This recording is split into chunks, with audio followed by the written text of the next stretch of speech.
Hvis I skulle give et godt råd til andre unge, der gerne vil på langtursejlads, hvad skulle det så være, Anton? Man skal være fleksibel og omstillingsparat. Der kommer ændringer. Man kan ikke gøre noget ved det. Karoline? Ja, sænk forventningerne og lev i nuet. Ja, hvis jeg skulle give et godt råd, så er det lev i nuet og være åben og nyd det.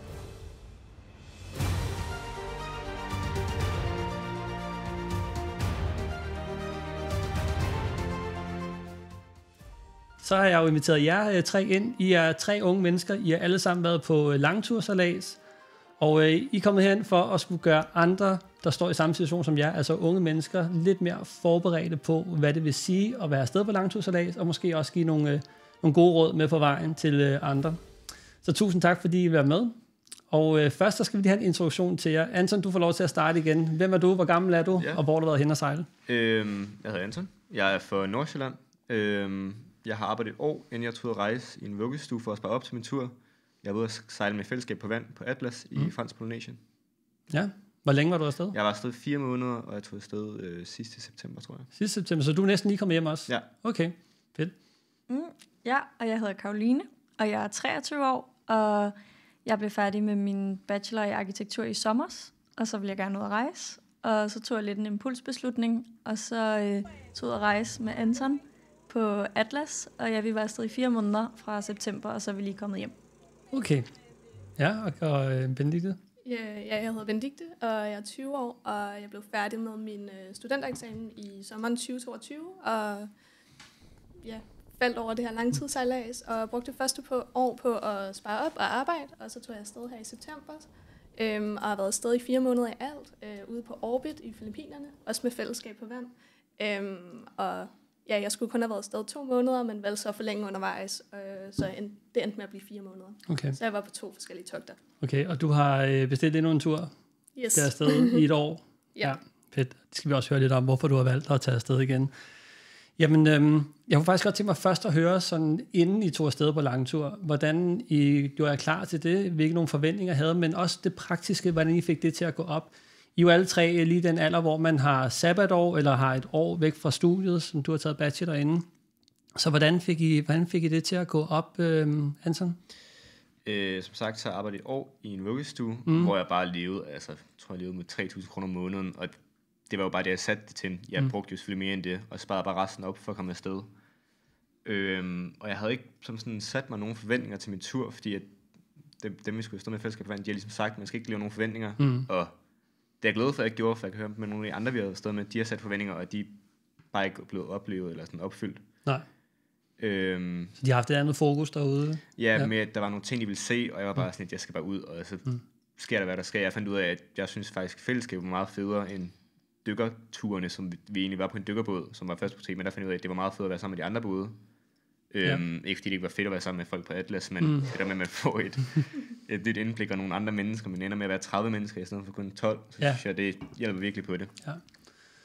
Okay, hvad hedder det? Når du tog afsted, inden du tog afsted, hvad var det, der fik dig til at tage afsted? Hvilke forventninger havde du til det? Men hvad var det, der lokkede dig til det? I har jo alle mulige tilbud. I kan jo tage på fællesrejser til Australien, eller alle mulige ting. Hvad gjorde det? Jamen, jeg vil rigtig gerne til Fransk Polynesien, blandt andet for kurs på Fjern Kyst, og der synes jeg, det så sindssygt ud. Det er ikke den samme realitet, man kommer ned til. Det var meget mere turistet, end det var. Men jeg vil bare virkelig gerne til Fransk Polynesien, og det vidste i lang tid. Og så min storebrors kone har sejlet side om side med Atlas, altså helt i starten. Okay. Og det var ligesom der, jeg hørte om dem, og så tænkte jeg bare, det virker fedt, altså sikkerheden er styr på det, så det var ligesom det, jeg endte med at tage, og det er jeg glad for. Også bare fordi, jeg vidste ikke, om jeg kunne finde ud af at sejle. Jeg har aldrig sejlet før, så tænkte jeg, katamaran, det er nemt. Ja. Det er i hvert fald nemmere, håbede jeg. Ja, der er ikke så meget kringeri. Ja, præcis. Er nogen af jer, der har sejlet før i to afsted? Du har, Karoline, jeg skal lige vende mig til navnene her. Du har, yes. Ja, det har jeg. Som et helt sejlerliv, eller som med mor og far, eller hvor er vi henne der? Altså ja, jeg har sejlet hele mit liv med mine forældre sådan i sommerferien, eller i Grækenland. Ja. Og så købte jeg en båd her for 2 år siden, sammen med 6 veninder, som var fast besætning på Atlas for en del år siden. Og så har jeg også jeg var lige kommet hjem i sommer fra en langturssejlads, hvor vi havde sejlet fra København til Færøerne og tilbage igen. Okay, ja. Så du har i den grad fået sejlet noget også inden? Ja, en lille smule, yes. ja. Og hvorfor valgte du at tage afsted? Ja, jeg var lige blevet færdig med studiet, og jeg havde ikke rejst i mit sabbatår, fordi der havde været corona.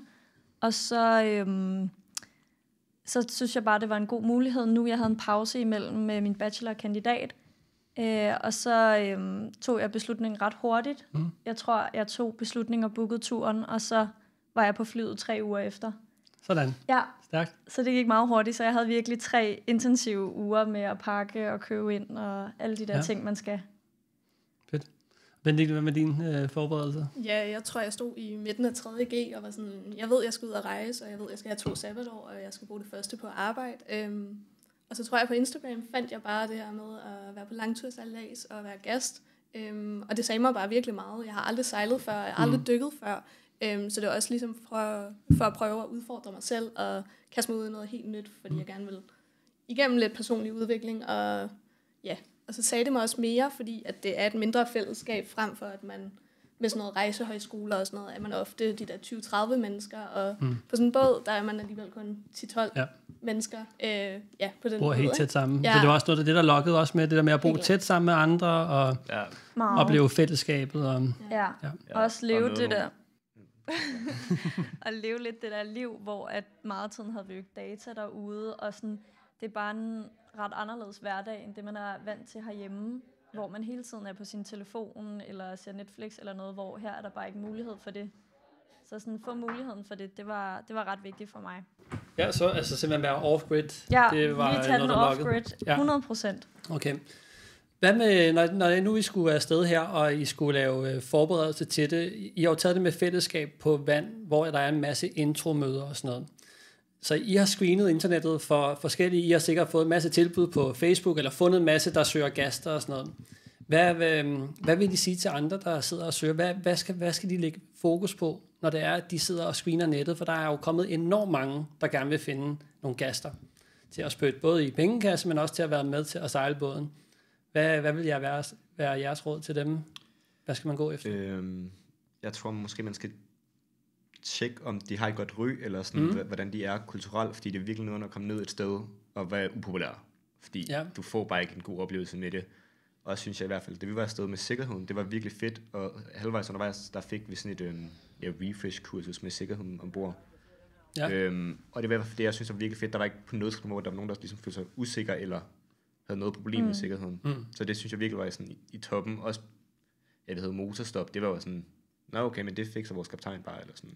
Så I havde tillid til, at dem, der havde projektet, var nogen, der havde styr på sikkerheden. Var det vigtigste for jer med sikkerheden? Eller var det kigget mere på? Ja, okay. Det er i hvert fald noget, måske også man mere på bagkant ser nu, fordi man også har oplevet en masse projekter derude, hvor man virkelig har tænkt sådan, shit-agtigt. Men også det der med at screene også, om det de gør også er sådan helt lovligt. Der er også nogen, der sejler derude, hvor de får gæster derud, hvor at det faktisk ikke er lovligt, den måde de gør det på det sted. Og så også måske finde ud af, hvad I gerne vil selv, hvis man gerne vil på druktur, så finde ud af, om det den båd gerne vil, eller hvis man gerne vil dykke, eller sådan, hvad det er, det går ud på, hvad man gerne vil have ud af sin tur, og så sådan fokusere på det. Ja, så fokus har ikke været så meget på, hvor det er henne. Hvad siger du, Benedikte? Altså, var det meget, hvor det er henne, eller med hvem det var med? Jeg havde faktisk slet ikke fokus på, hvor det var henne. Jeg overvejede faktisk også at tage til Fransk Polynesien, men endte så med at tage til Filippinerne, fordi det var det, der lige passede bedst ind. Og jeg tror faktisk, fællesskab på vand var noget af det første, jeg fandt. Og jeg synes bare fra start af, at jeg følte mig virkelig tryg i det, og at selve hjemmesiden, synes jeg var virkelig dejligt, at det er godt sat op. Og mange praktiske informationer, præcis, det er det, man gerne vil have. Ja, og infomøderne, at det kan nemt være en drøm, man sælger, når det er det her gæste noget. Men jeg følte virkelig, at det var realiteten, der blev solgt i det her projekt. Okay. Så det er det, jeg gik efter. Ja, det tror jeg også. Jeg har selv været tidligere kaptajn ude på en af bådene, og det, som man rigtig gerne vil have, det er, at folk kommer ud med de rigtige forventninger. Og det skal vi også tale rigtig meget mere om lige om lidt. Men jeg er interesseret at vide, om det der med, hvor det er hen, og hvilke mennesker man er sammen med. Så I har helt klart haft fokus på menneskerne, og så projektet. Så hvad synes I definerer sådan et godt projekt? Er det hjemmesiden er i orden, eller hvad skal man lægge mærke til? Er der nogle faresignaler, tror I, man skal kigge efter? Altså jeg synes noget med hjemmesiden er i orden, det er et virkelig godt sted at starte. Altså sådan, at de ligesom også har en procedure, altså noget med, at man skal ansøge, fortælle lidt om sig selv, man skal måske til et interview, eller sådan. Fordi det viser os meget, at dem, der står og arrangerer, hvem det er, der skal være sammen, at de også tænker på, at folk fungerer godt sammen. Mm.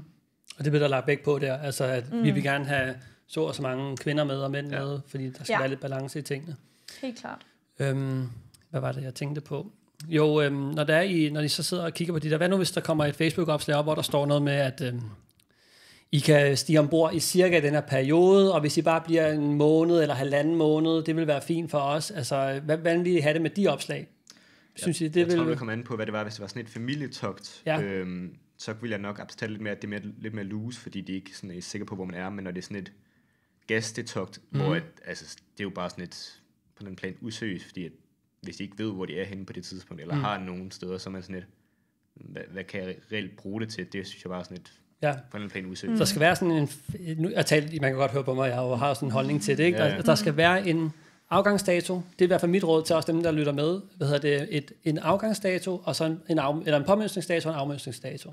Og den skal være ufleksibel. Det kan simpelthen ikke være anderledes, fordi jeg har prøvet så mange gange at skulle sejle efter folk, der har skulle på en anden ø eller et eller andet, og det går altid galt. Det er sådan noget med, at så er vinden af helvedes til på ankerpladsen, man er nødt til at have en sikkerhedsmæssigt lidt på kanten overnatning, fordi man er nødt til at vente på den ankerplads, for der kommer nogen med flyveren dagen efter. Alle mulige andre ting, der kan gå galt. Så det vil også være min helt klart, at man skal finde nogen, der har styr på, at altså, det er sådan, at det er.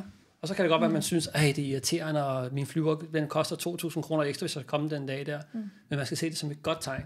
Altså, at det her, der er nogen, der faktisk har styr på og har erfaring med, at det går galt, hvis ikke der er sådan en klar linje. Ja. Helt klart. For man har også godt hørt om projekter, hvor man også har booket en flybillet, og så lige pludselig, så er de ikke det sted, man skal påmønstre, og så bliver man nødt til at ændre sin flybillet, og det kan blive rigtig dyrt rigtig hurtigt. Ja.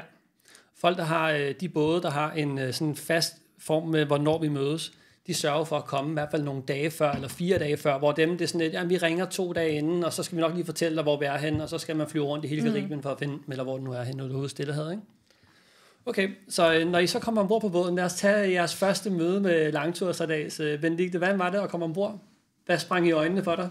Det var mega sjovt. Jeg kom ned og havde set sådan videoer af båden, og jeg synes faktisk, den var større, end hvad jeg lige forventede. Så det var sådan ret positivt. Hvor mange fod var den båd? Kan du huske det? Jeg tror, den er 50 fod, 45-47 fod eller sådan noget over. 15 meter, tror jeg. Lige under 15 meter. En stor båd. Ja. Yes, den er meget fin.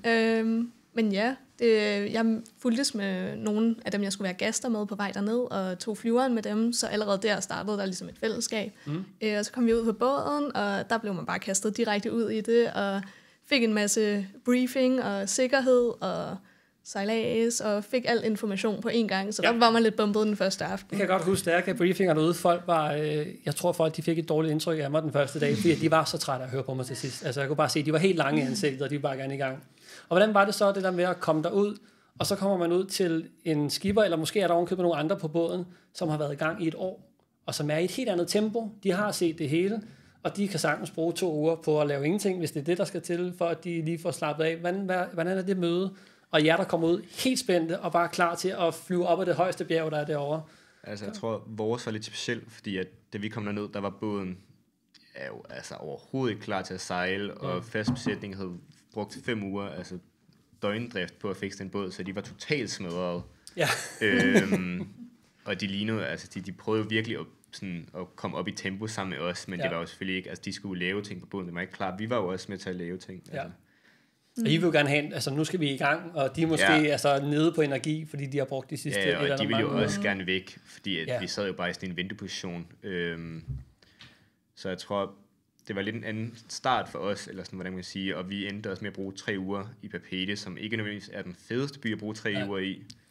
Og hvis man lytter med og tænker Papeete, hvis man lige googler det, så ser det jo fantastisk ud. Ja. Men det er ikke fedt at være på... Jeg tror, det ville være fint, hvis man havde booket et hotel dernede. Ja, præcis, eller har mange penge til at gå ud og lave en masse ting, men den måde, vi gjorde det på, vi skulle hjælpe med at gøre båden klar om formiddagen, og som eftermiddagen, der gik vi så ud. Vi valgte så at tage ud på en bar, eller tage ud og spise, eller sådan, du ved, for ligesom at få tiden til at gå. Ja. Fordi at, på båden, vi kunne ikke rigtig være som sådan, fordi der lå sådan et kæmpe glaspanel på bordet ude i cockpittet, så der kunne vi ikke rigtig sidde og lave noget. Så det blev lidt meget sådan, okay, vi arbejder om formiddagen, tager ud, drikker og spiser noget mad, repeat, og så bare lige 2 uger i streg. Og så den sidste uge, der fandt vi så ud i, vi kan faktisk godt bare gå ud og lave en masse ting. Så der var vi på et roadtrip på hele Tahiti, og vi var ude og lave nogle hikes og sådan noget. Så det er også meget individuelt, hvad man egentlig ender med at gøre. Og I to var ude sammen? Ja, vi var sammen. Var det en svær start? Var det hårdt at komme ned til det der? Følte jeg, at drømmen den blev lidt sådan, okay. Jeg tror, mange havde svært ved det der med, at man havde ligesom en forventning om, at sådan, så kommer vi derned. Jo, så er der lige nogle dage, hvor man er der, og så skal vi ellers ud og opleve alt det, altså det, man egentlig har signet op til, og ud og sejle og dykke og sådan noget. Og der gik der rigtig lang tid. Ja. Og det blev folk skøre af. Ja. Altså det var lidt unikt for vores togt, men det var virkelig hårdt for folk. Men på den anden side var det også, jeg fik en større sådan, vi havde været med til at fikse en masse ting på båden, og også endte det med at være, og så fik man også sådan en eller anden form for sådan ansvarsfølelse, eller tilhørsforhold til båden, og det er også en del af det at sejle, det er også at hjælpe til med at fikse ting, og sådan. Og så, jeg vil også lige det der med, at det gik først op for os den sidste uge på Papeda, at vi kunne lave noget. Ja. Hvor at, det synes jeg også meget... Det er så skørt. Ja, men hvor det skal man også vende sig til, når man er ude på sådan nogle langturssejlads, at man tager ud med nogle mennesker, der ligesom skal sejle båden og sådan, men det er også rigtig meget dit eget ansvar at få nogle oplevelser. Og den skal lige gå op for en. Ja, det er helt skørt, ikke, at man kan tage ud på sit livs rejse, og så fordi at man kommer ud til en båd, hvor altså, så fylder det så meget, at man glemmer, man mister kreativiteten i at lave ting. Ja. Er det ikke rigtigt? Helt klart. Helt klart. Så det er måske noget, som man godt kan tænke over, fordi at hvor lang tid var det, I var på værft? 3. De lå i 4 uger, før vi kom, tror jeg, og så lå vi i havnen i 3 år uden ror og vinduer og sådan noget. Så. Jeg vil sige, at det er måske lidt til den lange side, men det er ikke helt usædvanligt, og jeg tror, at alle, der er afsted i et halvt år, kommer til at opleve det, I har oplevet. Helt klart. Og du skal afsted et år, du kommer nok også til at opleve det. Så det skal man jo forberede sig på, for det, og som du også selv siger, det der med, når det så er overstået, når man sejler ud af havnen der den første dag, hvor man kommer på vandet, båden kommer i vandet, og man kommer ud af havnen, det er også så fortjener man det lidt mere, ikke? Ja, virkelig, og vi det var helt magisk. bare en sindssyg første sejlads med delfiner og valer og hajer, sådan, altså det var virkelig en fed sejlads. Jeg har haft gæster med, som både har fået togt, hvor der ikke var nogen problemer, og så hvor der var problemer i starten, altså hvor vi lå på værft først. Og de har haft en lige god tur alle sammen. Der er ikke, jeg kan mærke på folk, at dem, der har været igennem problemer med båden, de er lige så glade, og jeg tror faktisk, de har lært meget mere. Men selvom man ikke ønsker det alligevel, så kan det alligevel noget. Hvad med sådan dagligdagen? På værftet der, hvad var dagligdagen der? Hvordan kom I igennem dagen? Hvad fanden? Vi startede med at stå op, spise noget morgenmad, så eventuelt så gå ud og spise ude i byen, eller så bare spise på båden, og så ellers så gør båden klar. Så I fik nogle opgaver af skipper, der siger, sådan det skal vi lave i dag? Ja, vi havde hovedsageligt fokus på vinduerne, så vi skulle prime vinduerne og sætte dem i, og gøre klar ude foran og sådan noget. Det kunne også være sådan noget at gå op i en eller anden maskinbutik og købe en ekstra reservedel, eller købe et nyt fiskeblink, eller sådan bare hjælpe til generelt. Så I får nogle opgaver af skipperen, og så de bliver udstukket om morgenen, og så er der... Så går folk ligesom i hver deres retning og får fikset ting. Jeg synes faktisk ikke, det var sådan, som om det blev stukket ud. Det var meget sådan, du må gerne hjælpe, hvis du har lyst, men du behøves ikke. Og så var der selvfølgelig nogen, der hjalp mere end andre. Det er jo også fair nok. Og så tror jeg, om eftermiddagen, der brugte vi bare tid på at spille. Vi spillede rigtig meget Settlers på vores båd. Sådan rigtig, rigtig meget. Og så spille noget spil om eftermiddagen. Sidde lidt og hygge. Gøre klar til at spise om aftenen, fordi at det der med, at vi fik at vide, det er nu, vi kan gå ind og spise godt, og sådan hygge os inde på land, fordi der er frisk mad, og sådan. Det fandt vi så også ud af bagefter. Det mente de. Ja. Det tog man ikke rigtig seriøst, ligesom da vi lå derinde. Nej. Okay. Og nu, du har jo så en helt anden start. Du kommer ud på en båd, der fungerer, det hele er i orden. Hvordan var dagligdagen, da du kom ombord der? Altså vi havde lige, vi startede i Cebu, og de faste havde lige ligget der 2 uger. Og så kom vi ud, og vi skulle lige være der en lille uge. Men det var også en meget spændende havn, hvor vi ikke kunne tage bad de første 5 dage. Ja. Fordi vandet var så ulækkert. Ja, der var virkelig ulækkert. Og der vi så sådan en død hund kom flydende i det der vand. Og sådan. Okay, det havde man ikke lyst til at hoppe i. Nej. Så vi var rigtig glade, da vi kom væk derfra. De første dage havde vi brugt på at proviantere, og bare alt muligt praktisk. Og så kom vi afsted, og det var bare det fedeste. Ja. På det første bade der. Og... Så I kom afsted efter 5 dage? Ja, nogenlunde. Det er tavligt, der var jeg lidt heldig. Ja. Og så startede hverdagen bare, og vi gik hurtigt i gang med dykkerkurser og uddannelse der. Og det startede med, at om morgenen, det var nærmest altid de samme mennesker, der var på samme tidspunkter, og morgenkaffen blev lavet, og så noget morgenmad, og så ud og dykke. Og i starten var det rigtig intens med dykning, flere dyk om dagen. Ja, og så noget frokost og hygge. Vi spillede en masse kort, og spillede partners, og ja. Så meget tid på båden, ikke? Altså, det der med at gå i land, det er ikke noget, man gør lige hver dag. Det er energikrævende, ikke? Jo. Hvad varmen har påvirket varmen, ja? Meget i starten. Det var helt ugideligt at skulle sove om natten. Vi havde sådan en blæser, som bare larmede af helvedes til. Men luksus.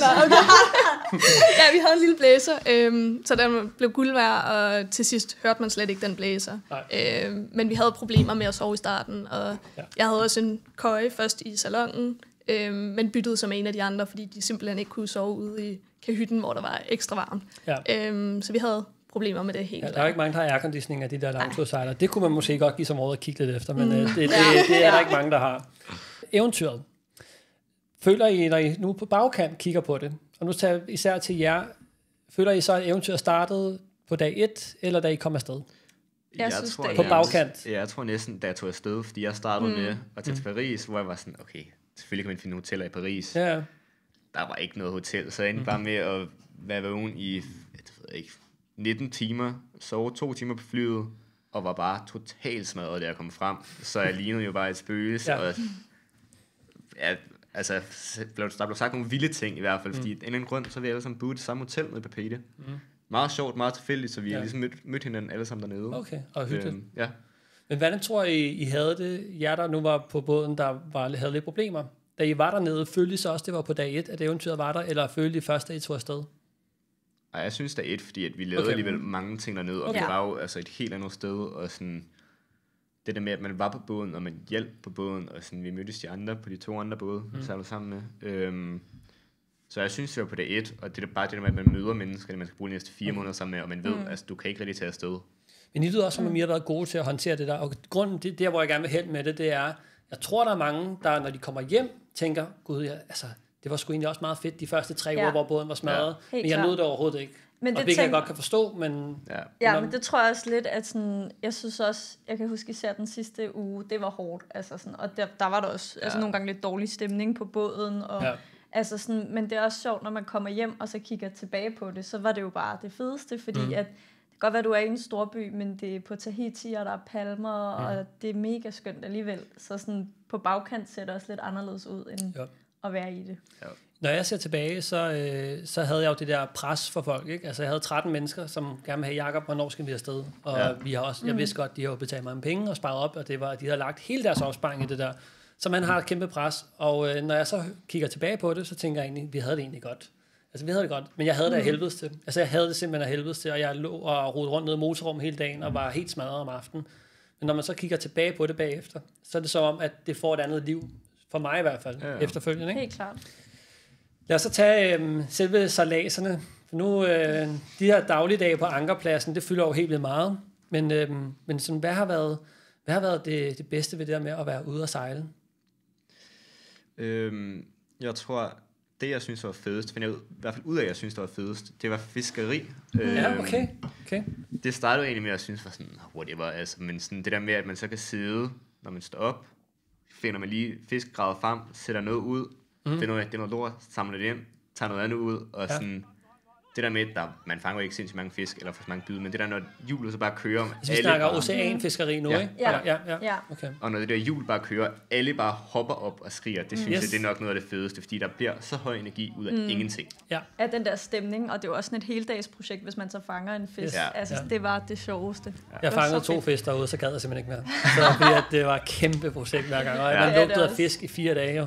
Så jeg nød at se på andre gøre det, men det der hjul, når det hjulet kører, så vækker det båden, som har været i zombie-tilstand i måske nogle gange en 2-3 dage, og så lige pludselig, så kommer der noget, altså et helt andet liv ombord. Hvad siger du, Benedikte? Altså, vi havde jo slet ikke fiskeri, der hvor jeg var, fordi i Filippinerne, der er totalt overfiskeri, så det kan man slet ikke til. Det vidste jeg ikke engang. Nej, så det var faktisk slet ikke noget, vi kastede os ud i. Men jeg synes, det fedeste ved sejladserne, det var helt klart, når man fik slukket motoren og bare sejlede derudad for sejl, og begyndte at krænge, og der kom bare fart på, og vi havde ikke så mange af de sejladser, fordi det var meget kystnært på Filippinerne. Ja, så det, jeg har ikke været der, men sejler ikke så langt ad gangen. Nej, det længste vi havde var 26 timer. Okay. Ja, og ellers var det sådan noget normalt 10-8 timer. Og I har haft måske dagsejladser 2-3 dage? Vi havde dagsejladser, og så havde vi så en lang, som var 8 dage, endte med at være, ikke? Det var fra turmotor-tollerne til Marquesas. Vi havde det også nogle på tollerne, hvor det var 2 dage, tror jeg. Nå ja, det er rigtigt. 2-3 dage havde vi også. Okay. Men jeg vil også sige, det der, en anden virkelig fed ting ved sejl, det var de der nattevagter. Det var så hyggeligt. Det var det hyggeligste i verden. Altså, at vi sad der og var 3 personer op, og det er midt om natten, og du er egentlig lidt smadret, men så har man nogle snacks og hører noget god musik, og der er fuldstændig stjerneklart, og du kan se alle stjerner, og der er morild efter båden, og sådan. Det var helt magisk. Det der lysende alger, der er efter. Ja, og du har bare nogle andre snakke om natten, der helt alene, end man har ellers. Du lærer enkeltpersoner at kende, altså dem, du sat på vagt på, der får man nogle samtaler, helt som man ikke får ellers. Ja. Var det skulle du til at sige natsejlads også? Ja, det var jeg i hvert fald også kæmpe fan af. Altså, det var helt magisk. Jeg ved ikke så meget om jeres båd. Havde I rorsvagter og altså vagtplan, og alle var med, ikke? Jo. Kræver det, at man kan sejle inden? Nej, overhovedet ikke. Man skal bare styre det kompas der, ikke? Yes. Der er mange, der tror, det er så skide svært at sejle, og alle, der søger gaster, de vil gerne have nogen, der er dygtige sejlere. Det er sgu næsten omvendt. Vi vil helst have nogen, som faktisk ikke er nogen, der begynder at selv at bestemme over, hvordan vi sejler på den. Men ja, det er bare mig, der har det sådan. Men det er også fint at komme som dig selvfølgelig, ikke? Men det er nok mere, når vi snakker en lidt ældre aldersgruppe, så er det meget rart, at folk de er lidt upåvirket inde. Det sociale ombord, det skal vi også rundt om. Og vi sad og snakkede inden, altså du nævnte det der med, der var nogen, der havde svært ved at håndtere det, og det kunne jeg faktisk godt tænke mig at høre mere om. Vil du lige fortælle mig, hvilken udfordring I havde? Jo, men altså, jeg tror, hovedsagelig udfordring, vi havde, det var, at personlighederne, de var simpelthen for mismatchet. Og det er jo på trods af, at fællesskab på vand, der kører det der med, at der skal ansøgninger ind, og så videre. De gør alt, hvad de kan for at få det til at... Du kan ikke være 100%. Det lykkedes bare ikke, og vi spurgte også fast besætning, og de var også sådan, det er første gang, de oplevede det, at det har været sådan der... Så personligheder, hvor der var nogen, der var sådan helt her væk fra hinanden. Okay. Og det resulterede i, at der var nogle grupperinger, og nogen, der ikke var lige tilfredse, og jeg tror, at der var nogen, der havde taget ud på et togt, der var for langt til dem, som resulterede i, at den sidste måned, der var de ligesom bare... De var færdige, og hvis de var oppe, så kom der lidt negativ stemning, når de kom, og sådan... Og man kan selvfølgelig godt sige til dem, og det blev også sagt, at vi synes, der kommer negativ stemning, og så tænkte jeg, okay, men jeg synes bare ikke, at der skete det store ved det. Og det resulterede så i de der grupperinger, hvor der så var en gruppe, som ligesom stadig havde den gode stemning, og hyggede og spillede spil, og så var det de andre, som ligesom bare sad lidt for selv, og det var også færdigt, at man skal trække sig, hvis man har behov for det, men ja, jeg tror bare, det resulterede i, at det nogle gange blev lidt... Når jeg hører det, så tænker jeg lidt om, tror du, det har noget at gøre med, at I startede ud på værftet, at det var for nedslidende for nogen? Det tror jeg ikke, for jeg synes først, det kom ved 3. måned. Og kan det være det kan selvfølgelig godt være. Okay. Jeg tror også, noget af det er også, der er også noget med, at 4 måneder er lang tid. Og jeg synes også, ofte var der også nogle af dem, der var lidt ældre, eller dem, der er lidt mere sat i deres vaner, der også har svært ved måske at indordne sig, at der er nogen yngre end en, der har kommandoen, eller altså sådan det der med, at man ikke selv har så meget at sige i forhold til sejlplan, eller sådan, der var bare nogen, der havde lidt svært ved at indordne sig. Og så er man også meget tæt sammen, og der er nogen, hvis sociale batteri efter sådan de der 2-3 måneder, de bare ikke... De er ikke til stede længere. Nej, de kan ikke holde det ud mere. Men det synes jeg er spændende, det der med alder. Hvis I, og nu med dig, Benedikte, hvad havde I af aldersgruppe på jeres båd? Vi var mellem 19 og 27. 27. Jeg tror lige, vi skal lige have dig lidt tættere på. Yes. Bare lige komme ind der, sådan der. Kunne du mærke det der med alder ude på jer? Hvad er forskellen på at være 22, og så måske være 27 eller 28? Kunne man mærke forskel på det? Altså, jeg synes faktisk, alder blev ikke den store... Eller det påvirkede det faktisk. Eller ikke det helt store spænd, men bare måske om det kan... det eneste var, at der er nogen, der selvfølgelig var andre steder i livet, men og havde boet ude længe, og havde lidt deres egen rutiner, og havde også lidt svært ved så indordne sig. Men ellers var alder faktisk ikke noget, der spillede ind, og alle fungerede faktisk ret godt med hinanden, på trods af den aldersforskel, der var. Så I har været på sådan noget, hvad sagde du nu? Jeg hørte ikke 20 19 til 27. 19-27, ja. Okay. Og det er jo faktisk et ret smalt aldersfelt, for I er alle sammen sådan, altså unge mennesker, kan man sige. Og hvad havde I på jeres båd? Men det var jo faktisk også lidt smalt. Altså vi var 20 til 32, tror jeg. 20 til 32. Var det dem på 32, der var... Ja, kan man vel godt sige. Ja, okay. Der er jo en kæmpe forskel på, altså min oplevelse derude, det er, at jo ældre folk er, jo sværere er det at tage imod uvished. Ja. Vi er så, jeg kan mærke det, når jeg bliver ældre, vi er så vant til, at vi ved, hvad der kommer til at foregå.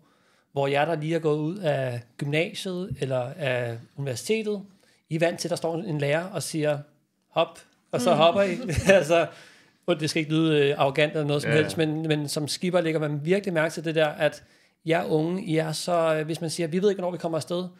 Hvad siger den? Vi sidder lige og spiller kort, vi skal nok lige snakke om senere. Og hvor dem, der er ældre og har mange forventninger, og de ved lige præcis, hvad de gerne vil have ud af det her, for de har tænkt på det i måske 10 år, så kan man se, at deres fokus bliver bare rettet mod alt det, som de ikke får. Alt det, som de gerne vil have. Det også om, at det var det der med, at de havde mange forventninger til ting, de skulle se, og mængder af dygtige skulle nå, og sådan noget, hvor vi var lidt mere... Jeg fandt for eksempel ud af, at jeg synes dykning, det var super fedt, men det blev bare så meget en prioritet, at det ligesom lidt ødelagde det for mig. Okay. Så jeg endte med ikke rigtig at dykke sindssygt meget til slutningen, hvilket jo... Det er jo mit eget valg. Altså, jeg tror bare, jeg gik lidt kontra, fordi jeg synes, det blev så meget. Ja, okay. Og så fandt jeg jo så ud af, at det var super fedt at være på de andre både, der heller ikke dykkede så meget, fordi så kunne man ligesom ses mere med dem. Ja. Så det synes jeg egentlig, det fungerede meget fint for mig. Og så får man måske bådene lidt mere for sig selv, når der andre er ude at dykke. Ja, det er også. Det er så rart, at der bliver stille, når der er 13 mennesker, og der er konstant af folk, der lever i køkkenet eller udenfor, eller sådan. Det var så rart bare lige at være for sig selv, og kunne ligge og høre noget musik, uden at der var nogen, der snakkede til en. Og sådan. Det synes jeg virkelig, det hjalp lidt på det.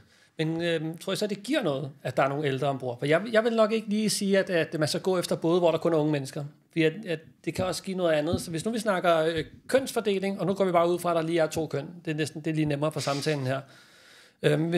Hvis vi snakker kønsfordeling og alder, hvad tænker I? Har I nogle tanker, Benedikte? Altså, jeg har prøvet 2 forskellige ting. På det første togt, jeg var afsted på, der var alle os gæster, vi var piger. Ja. Så det var vi var 9 piger i alt, og så er kaptajnen, som er en mand. Og det var... Jeg var bange for at komme ned til alle mulige pigefnider og alt muligt, men det fandt jeg faktisk ud af, fungerede rigtig godt. Okay. Også fordi vi alle sammen var meget ens, eller kom med de samme forventninger og idéer, og værdier nærmest også. Så det fungerede rigtig godt. Og så prøvede jeg på det andet togt, hvor der så var blandet køn, og vi var også lidt færre der. Og det gav en helt anden dynamik. På den gode eller den dårlige side? Begge dele. Altså det var 2 helt forskellige ting, hvilket også var mega fedt at prøve. At det ikke bare var det samme. Og også grunden til, at jeg tog et togt mere. At jeg gerne ville prøve at se, hvordan dynamikken ændrede sig, når man var det samme sted, men med nogle helt nye mennesker. Ja. Så jeg fandt ud af, at for selve oplevelsen, der er det ikke så meget køn og alder, der definerer det. Det er mere bare de mennesker, man er der med, og man skal nok få det til at fungere. Jeg tror heller ikke, det er helt tilfældigt, at du sidder og faktisk ikke synes, det betyder så meget, og så sidder I over og har lidt måske en anden opfattelse, det ved jeg ikke, måske en lidt anden opfattelse, jeg ved det ikke, men jeg tror også noget gør med, at I har været igennem flere udfordringer, og så tror jeg, at alle de der små ting, der kan komme frem, det bliver blæst helt op. Det er derfor, jeg spørger også, om det kunne være noget akkumuleret, der sker til sidst, fordi det jeg har så set derude, det er, at hvis vi starter hårdt ud, så kan man se, at der er nogle batterier, der ikke holder til det i længden. Men jeg synes også ikke, at sådan alder behøver heller ikke at være en ting, fordi der var rigtig mange derude, hvor det fungerede vildt godt, som var ældre, så det er sådan... Ja, hvad er det positive ved det, tror du? Altså, jeg tror, at vi havde også nogen, der virkelig kendte sig selv rigtig godt, og var gode til, og sådan, de vidste, hvornår de skulle trække sig, og hvad de ligesom ville være med til, og sådan... lidt forskelligt, hvor der var nogle andre også, der var lidt yngre, også nogle, der lige var gået ud af gymnasiet, sådan, de skulle lige ud og finde sig selv i den måde at rejse på, og sådan. Og så var det også rigtig fedt det der med, at så var der nogen, der havde arbejdet, og nogen, der havde studeret, at folk kom med nogle forskellige baggrunde, og det gør man også, når man kommer i forskellige aldre. Ja. Så det var rigtig fedt, og det var også derfor, at mange tager ud på langtur, det er også for at møde en masse forskellige mennesker. Så det får man jo også med. Ja, helt klart. Jeg tror, det er jo en ret moden betragtning, fordi at jeg har også set, jeg kunne nærmest blive rørt over at se, hvis der havde en meget ung mand, der sidder og taler med en, der kunne være hans mor, og så sidder de og taler, som om de er venner. Altså, man føler virkelig, men der er alligevel den der, hvor man godt kan mærke, at den ene er den voksne, og den anden er en, der står i sidst i ungdomslivet, eller først i ungdomslivet-agtigt. Men det giver bare noget helt specielt. Ja. Så det kan bare, når tingene bliver sat på spidsen, og der bliver forsinket, så roret skal ordnes eller andet, så begynder det der med alder at kunne presse på nogle parametre. Men når det spiller det hele, så synes jeg også, det giver rigtig meget. Og I har så prøvet det begge dele, tror jeg, ikke? Ja, og det gik jo til at starte med, der havde vi sådan en lidt joke med, at jeg var søn til 2 af de andre på båden med min mor og far. Og det var jo også bare sådan en joke, løbende joke, som også kom, og så blev jeg lige bortadopteret, og så kom Karo og blev adopteret i stedet for, så sådan, det var jo sådan noget meget sjovt, og så til sidst, jeg tror du ret, det der med, at det der sociale batteri, det ligesom bare løb ud til sidst, og sådan kan det jo gå. Ja. Det er jo ikke, det er jo nødvendigvis ikke noget med alderen at gøre, nej. Men jeg tror bare, de havde nogle forventninger og noget sociale batteri, som ikke kunne holde til det. Eller sådan. Kan man på en eller anden måde, vil I have gjort noget om, nu har I har så taget det et sted, hvor der er nogen, der ligesom arrangerer sammensætningen for jer. Hvis I sad og kiggede på det store Facebook-marked over alle opslag, hvad vil I kigge efter der? Er der noget efter med de erfaringer, I har nu, der vil gøre det anderledes? Hvad siger du, Benedikte? Altså, jeg var faktisk slet ikke medlem af nogle af de der Facebook-grupper, inden jeg tog afsted. Det blev jeg først medlem af herefter. Ja, jeg fandt det bare og tænkte, det var fedt. Man kan virkelig se, at det er en kæmpe jungle, alle de der Facebook-sider, og jeg blev helt skør, når de kommer op i mit feed og sådan noget. Men ja, kig efter den der ordentlighed, eller? Ordentlighed, og hvordan der bliver kommunikeret, og hvilke forventninger de har, og hvor sådan ægte det lyder. Ja. Fordi det kan godt være sådan lidt drøm, der bliver solgt. Ja, så man skal måske gå lidt efter dem i sømmene og se, prøver de her på at forberede mig på, at det også kan være hårdt, eller prøver de kun på at sælge mig nogle tur? Jeg tror, man kan læse lidt på, om de er ude efter kun ens penge, eller om de også er ude efter, at man skal have en god tur, samtidig med, at de får ens penge til Helt klart. Jeg tror også, det jeg vil kigge efter, var en kaptajn, eller generelt bare fast besætning, så man har lidt styr på, hvordan man reparerer ting. Fordi at hvis vores kaptajn nu ikke vidste, hvordan at han skulle fikse det hele, så ville det mildest helt være fucked. Ja. Fordi der var så mange ting, der gik i stykker, og det skulle man også være forberedt på. Og der er så få bådstyrsbutikker og mekanikere derude. Ja, alting gik i stykker. Min telefon, den var totalt smadret halvvejs gennem tørktet, så jeg havde ikke nogen telefon halvdelen tørktet. Hvilke spørgsmål vil I så stille til, hvis nu I skulle skrive på et opslag i dag, hvilke spørgsmål vil I stille? Vi skriver, hey, kan I finde ud af at skrue på en motor, eller prøve at pakke det måske? Høre, hvilken baggrund deres kaptajner har. Ja. Altså, fordi det synes jeg siger meget. Vores kaptajn, han var tømrer. Ja. Og det siger bare meget, hvis man har en eller anden form for sådan arbejdsmæssig erfaring med sådan noget. Det er virkelig et godt tegn. Ja. Nu føler jeg mig helt ramt herovre. Jeg er hverken tømmer. Ej, eller bare hvis man har erfaring med at skrue ved motor, eller har haft båd hele sit liv, så har man ligesom lært det der med, hvordan man fikser ting, og det er jo bare meget sådan at gå på mod, og så kan man jo finde en video, eller sådan en fejl, reklame-ting, eller noget. Efter. Og det der er det svære, det er jo at screene efter at få et sæt mennesker, man godt kan lide. Altså det er jo også det, der er svært, ikke? Altså nogen, man kan sammen med. Men jeg vil sige, at med alle jeg har haft næsten 100 mennesker ude på Atlas. Jeg har ikke været uvenner med nogen af dem, og jeg har kun haft 2 aftener, hvor der har været sådan noget, hvor at nu skal vi til at fikse det her. Nu er der virkelig noget galt.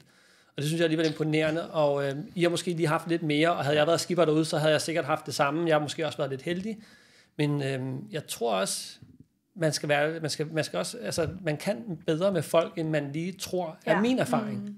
Og også sådan give folk en chance, når man er derude, fordi jeg kan huske, da jeg mødte Anton, det var så efter en rigtig hård flyvetur, så tænkte jeg, det kommer ikke til at gå, sådan, det kan jeg overhovedet ikke være sammen med. Og nu er vi jo blevet virkelig gode venner, og ses også efterfølgende, og sådan, så virkelig det der med, at der er også mange mennesker, når man bliver stillet i en virkelig ny situation, som bliver overstimuleret, og ikke rigtig sådan, jeg havde også svært ved at være mig selv i starten, og sådan lige finde mig til rette, og det der med sådan, give folk en chance, og virkelig prøve at lære dem at kende, fordi at sådan, alle mennesker har noget vildt skønt i sig. Ja. Og det er tit sådan, når de kommer ombord. Jeg har i hvert fald taget mig selv de første gange, og tænkt sådan, han er lidt mærkelig ham der. Eller han ser lidt underlig ud. Og alle de tatoveringer betyder det, at han er den type, jeg har en anden fordom overfor. Alle gangene er jeg blevet gjort til skamme, og nogle gange har haft lidt dårlig samvittighed, fordi at alle har, så lærer man at leve med de dårlige sider, og så finder man, at de har et andet ekstra, som de andre ikke har. Og så kan man blive glad for det. Jeg tror også, en af de ting, jeg tog afsted for, var ligesom at komme væk fra Nordsjælland og hele den der rimandsboble og hele lortet, og så kommer man ud. Er du op for 2900? Nå, ja. 68. Så du kom langt væk. Ja, men så mødte jeg Karo, og vi har gået på samme gymnasie. Har ikke kendt hinanden, men altså sådan, ja, det synes bare, at man skal virkelig passe på med sådan at judge folk, eller sådan, og der var jo selvfølgelig også Lærke kom ned fra Tønder der, inden jeg tog afsted, så tænkte jeg, Tønder, hvad fanden kan de? Altså sådan, okay.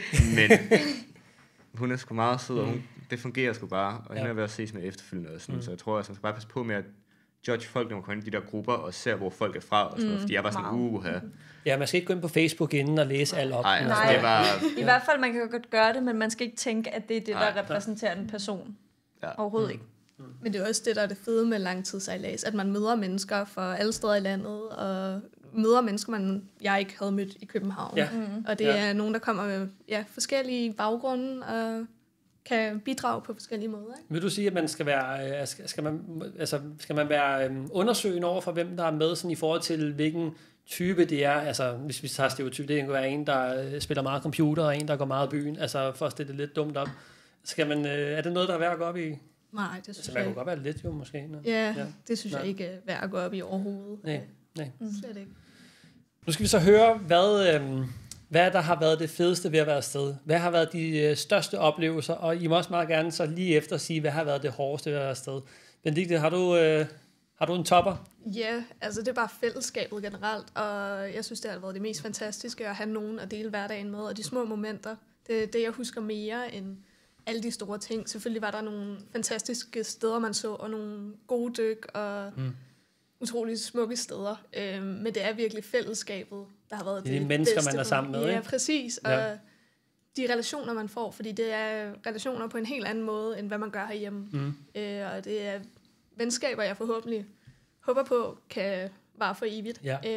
Fordi man bare kommer så tæt på folk, og ser folk når de er presset, og man ser også, når de så er mega glade. Man er igennem det hele sammen. Præcis. Ja, så man har kun hinanden at støtte sig op af. Ja. Det er også, når man forlader båden, så kan man også se, hvad der har betydet mest. Fordi at folk, nogle gange står folk jo og græder, fordi at de skal skilles igen. Ja. Så folk tænker ikke så meget på, det var mit sidste dyk, eller hvad det nu var. Det er sgu de mennesker. Hvad siger I to? Altså jeg synes også helt klart, det er menneskene, og det der med, at du er et sted, hvor der er ikke nogen, der har arbejde eller studie. Alle har tid til at ses, og man finder på de skørste ting, når man keder sig.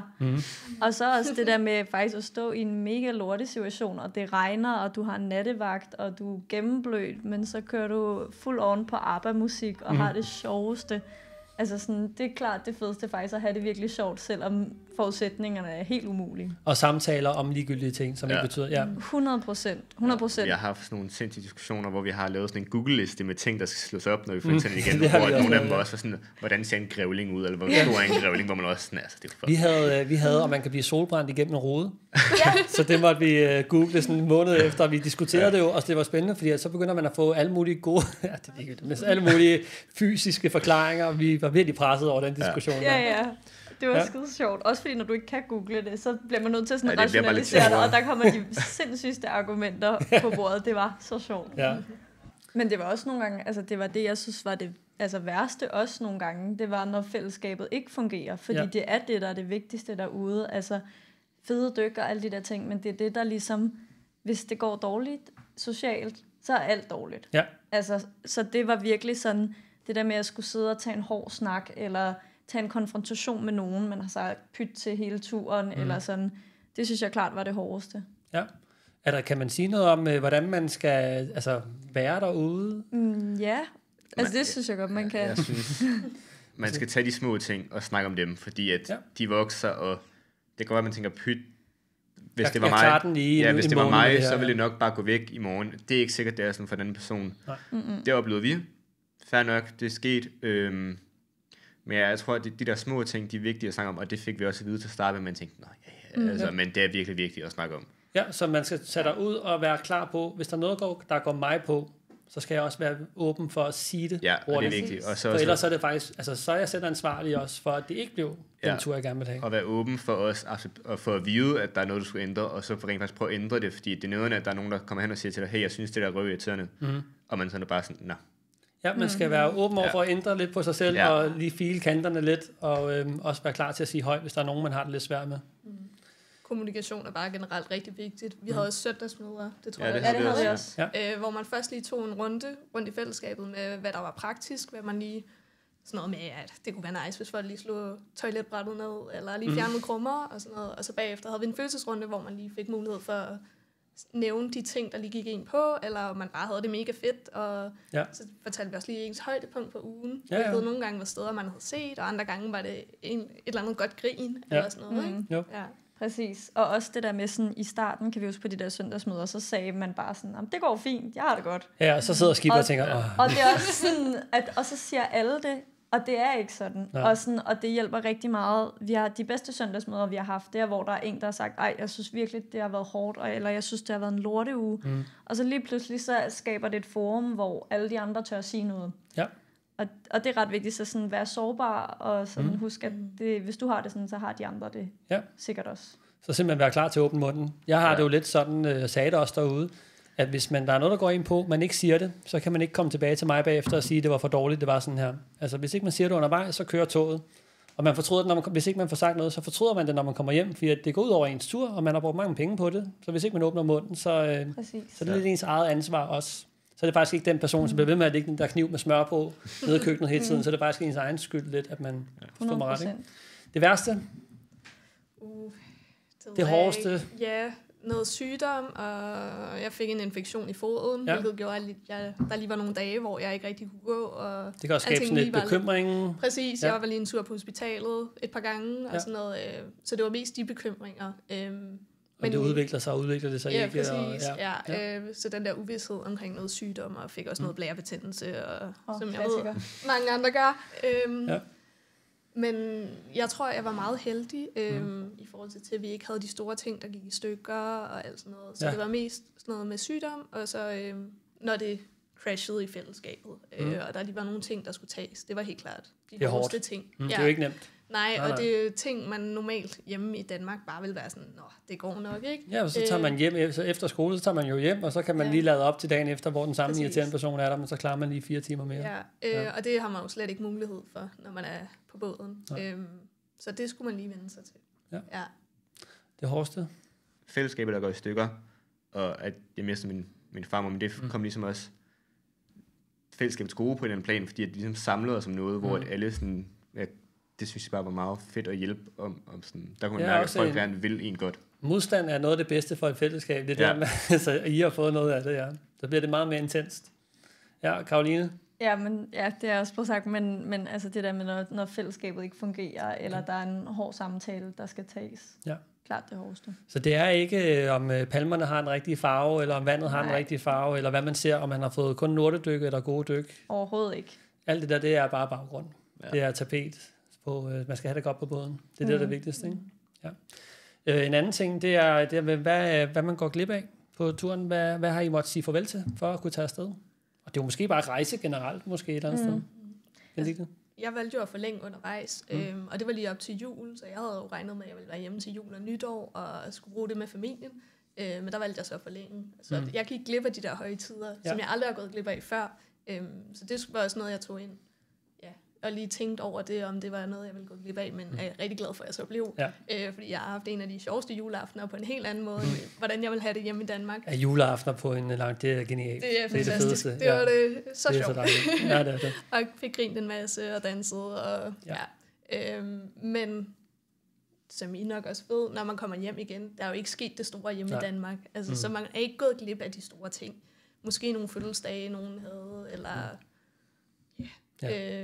Ja, man har det sådan, har I bare lavet det her i sidste lang tid? Folk er i de samme arbejde. Overalt, Folk laver bare det samme, når man er hjemme igen. Ja, der skal ikke det helt store. Hvad er I gået glip af? Ja, så det er jo sådan nogle små ting igen, men sådan en ting som jul og nytår var sådan en stor ting også. Nu kommer jeg heller ikke til at gøre det de næste 2 år og fejre jul og nytår derhjemme. Men altså, så som Benedikte også oplevede, så finder man også ud af, at sådan, du holder stadig jul og nytår, det er bare på en anden måde. Og det er også skide sjovt. Ja. Og så også igen, når man kommer hjem, der er ikke sket noget som helst. Og de små ændringer, det er sådan en kort update over en kaffe, og så er det den klaret. Ja. Og vi snakkede om lige før, det der med, jeg ved ikke rigtig, om jeg så gør mig klog på, om I går glip af noget, men jeg tror bare, at I tager afsted på et godt tidspunkt i jeres liv. Ja, men jeg vil også sige, at sådan, for mig er det også sådan, når man lidt står midt i en uddannelse, altså der er sådan en praktikalitet i, at fordi jeg er afsted i 3 år, så når jeg ikke at komme ind på sådan en given kandidatplads, så offrer man lidt det der med, at jeg ikke bare jeg er ikke sikret, når jeg søger kandidater. Det er sådan, det kan godt være lidt en stressfaktor for mig også, at jeg kommer hjem, og så er alle mine venner og veninder færdige med studiet, og jeg skal i gang igen. Så den synes jeg, det er noget af det, jeg tænker over, at den er lidt hård. Men når man har prøvet at være ude, så ved man bare, at det er det fedeste. Og det er nu, man skal gøre det. Ja, det er det. Det tror jeg også, det er. Ja, igen. Min farmor, jeg fik en nevø. Det misser jeg også ud på. Og så er der alle de der små ting. Altså jul, nytår, det er faktisk lidt... Det er meget fedt, jeg synes, det er fandme... Jeg synes, den nytår, vi havde dernede, jeg tror, det var den fedeste, vi havde haft. Det var virkelig sjovt. Det er det bedste i hele verden, det er de der... Ja, og så er der nogle små ting med, at nogle af mine venner er flyttet ud, og der er nogen, der bliver færdige med deres uddannelse og sådan noget, men altså... Ja. Jeg synes, det er værd, og man er jo sådan fastsat sig på, at man misser ud på det. Det er ikke sådan en ting, der kommer som en overraskelse, hvor man er sådan, wow. Så det hjælper også lidt på det, man ligesom godt ved, det kommer, og man er sådan lidt, Ja. Hvad har det gjort ved jer? Folk der på min alder, vi har det jo med at sige, at unge mennesker er så presset, og I bliver presset fra alle mulige steder fra. Hvordan har det udviklet jer som mennesker på? Jeg tænker faktisk lidt på den front der også. I er jo lige præcis den generation, hvor der er meget fokus på mistrivsel og personlig stress og forventninger. Har det givet jer noget personligt at være afsted? Ja, helt klart. Altså især... Jeg havde 3 år på et studie, hvor jeg tror jeg har haft stress hele vejen igennem, kan jeg godt se nu. Og har jo haft det fedt, men hvor det også var rigtig hårdt. Og så det der med at komme ud og opleve, at livet ikke behøver at være så hårdt, og at man skal have så stress. Og det der med virkelig at komme ned i gear. Og også at mærke det der med, at det er ikke vigtigt at tjekke Instagram hver dag, og det er ikke vigtigt hele tiden at skrive med alle mulige, og sådan... Du kan sagtens leve et helt fantastisk liv, uden at gøre det. Finder man ud af, jeg skriver ikke så meget med folk, men finder man ud af derude, at man godt kan leve uden at skrive med folk hele tiden? Sagtens, det kunne jeg forestille mig nemlig. Ja. Sagtens, også fordi det er meget mere givende, når man så ikke har snakket med nogen i en måned, og så ringe, og så er det vildt spændende og sjovt, og sådan... I forhold til, hvis man har snappet med hinanden 100 gange om dagen. Præcis, hvor folk... Og jeg synes også, det der med at komme hjem, det sjoveste var at møde nogen, jeg slet ikke havde snakket med om turen, fordi så var der en masse, man ligesom kunne få loadet af. Og man er jo på de fleste langturssejlere, jo mindre de har Starlink, så er man jo tvunget til ikke at være på Snap og alt hvad det der sidder hele tiden. Og det var fedt. Ja, og jeg glædede mig, når vi havde ligget i en havn, hvor der var net. Så glædede jeg mig til, at vi kom ud igen, fordi at man kommer også hurtigt ind. Når man så ligger alle og tjekker Instagram, så snart vi er kommet i havn. Havde I net i Filippinerne? Ja, vi havde faktisk størstedelen af tiden, men havde også nogle perioder, hvor vi ikke havde net i en uges tid. Og men I har ikke været så meget på heller? Nej, jeg prøvede i hvert fald at lægge den så meget væk som muligt, og det var meget forskelligt fra person til person, hvor meget de brugte den. Men jeg havde helt klart kommet ned med den forventning om, at jeg gerne ville væk på telefonen og være i nuet, i stedet for at skulle være på den og vide, hvad alle andre laver. Ikke? Jo. Det har koblet lidt ud, og det er nok meget sundt. Hvad er I blevet bedre til på sådan en tur personligt? Det er jo helt store spørgsmål. Ja.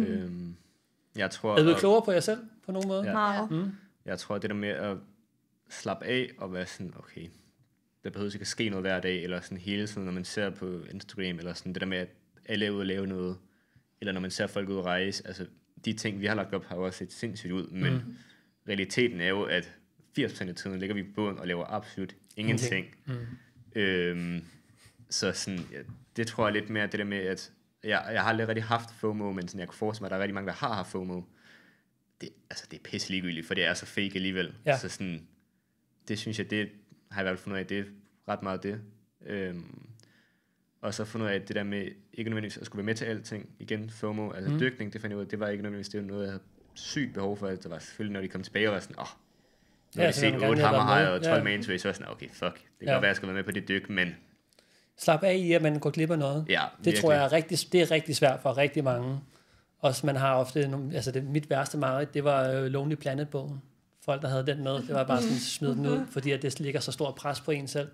Så kunne I formå at ligesom sænke forventningerne til, hvad man når på den tid. Man når jo ikke så meget, tænker jeg, i forhold til, hvad I havde forventet. Nej, slet ikke. Også at sådan, du kommer så langt ned i gear, at sådan, bare det at tage ind og spise frokost på land, det bliver sådan en kæmpe ting, som man ligesom skal hjem og have en lur bagefter. Virkelig sådan.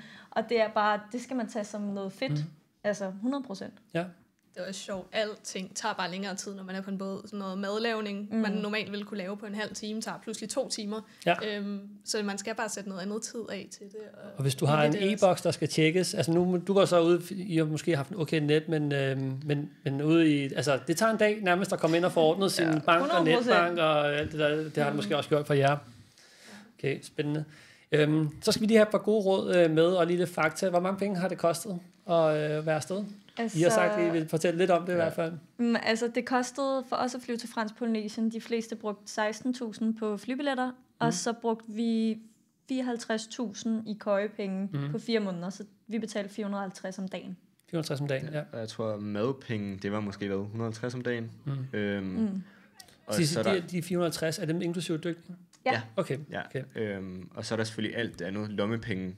Jeg ved, vi to har brugt rigtig mange lommepenge, fordi vi var bare sådan, nu er vi herude, man skal ikke misse ud på noget. Det er jo dumt ikke at opleve det hele. Ja. Så jeg tror, at vores budget vil generelt ligge lidt højere end andres. Ja. Men jeg tror, at på 4 måneder endte jeg med at give 140 til 150.000, og det var inklusiv med, at jeg købte et kamera til 12.000. Okay. Jeg smadrede min telefon, var nødt til at købe en ny telefon. Det var også lige 10.000 der, så sådan... Ja, jeg tror omkring de der 130-120 er ikke urealistisk. Men ja, det kommer også an på, fordi at for eksempel i Fransk Polynesien, der er tingene nærmest Danmarks priser. Ja. Eller dyre. Ja. En iPhone, den koster... den koster kassen. Hvor meget brugte du, Benedikte? Jeg ved det faktisk ikke helt præcis, men det var også noget 350 i køjepenge, og jeg tror flybilletter tur-retur var 10.000. Og så i Filippinerne ved jeg, det billigere end i Fransk Polynesien. Det var sådan noget, man kunne få en hummer til 50 kroner, ikke? Ja, sådan en god ret, ikke? Ja. Så vi levede ret godt for færre penge. Men så det ligger nok under de der 100.000. Ja. Men jeg er slet ikke sikker på. Så vi er lejet omkring de 100.000 for 4-5 måneder-agtigt, ikke? Med flybilletter og det hele. Ja, og så også med kurser, dykkerkurser, dykkerudstyr. Mange penge går til jeres dykkeruddannelse og sådan noget. Så hvis man ikke er til det, og vi er ude på et andet, så kan man få det væsentligt billigere. Ja. Men I har valgt at gå dykkervejen, ikke? Ja. Og vi har ikke snakket om så meget om dykning og sådan noget, men det er et andet program. Sidste, vi slutter af på et godt råd. Hvis I har et sidste godt råd til folk omkring pakkelisten? Lad være med at pakke så åndssfedt mange ting. Altså, jeg har haft så meget tøj med, og jeg har ikke brugt noget af det. Nej. Jeg har gået rundt i 3 eller 4 par shorts igennem 4 måneder. Du kan få det vasket, altså en gang hver en uge, hvis det går, og folk er ligeglade. Ja. Tag nogle underbukser med, når du er inde på land. Ellers nogle gode sko at gå i. Det tror jeg godt. Ja. En powerbank er rigtig vigtig. Måske med en solcelle på? Eller? Ja. Men invester i en rigtig god en. Ja. Fordi jeg havde min computer med dernede, og jeg kunne ikke uploade min computer på båden. Det var kun, når generatoren kørte. Den gik i stykker. Så var det de andre, der havde sådan en, jeg ved ikke, om det var en kamptank af en powerbank, men den kørte bare direkte igennem og gav 60% på en computer. Og så have noget at streame med. Ja, undskyld. Have noget at streame med, enten en telefon eller computer. Have nogle programmer, du kan downloade ting på. Ja. For det hjælper også bare på humøret, at man lige kan ligge og se en film eller noget serie. Ja, jeg har haft mange, der har sagt, jeg tager ikke noget med. Jeg skal bare være helt off-grid. Og så tager de ikke computer med. Hvis der er noget, der er hyggeligt, synes jeg, så er det at se en film, man streamer eller har downloadet. Og det gør man rigtig meget. Det er det fedeste. Så tag endelig computer og skærme med. Har jeg det i hvert fald. Ja.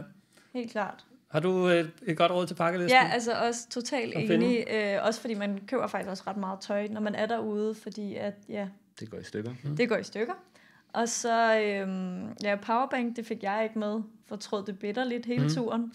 Og så også, det er sådan en rigtig pige-ting, men næsten alle pigerne på vores båd fik rigtig slemme blærebetændelser, og mange gange, fordi det er vådt, og der er alt muligt pis i vandet, og sådan, så antibiotikakur til blærebetændelse er så vigtig.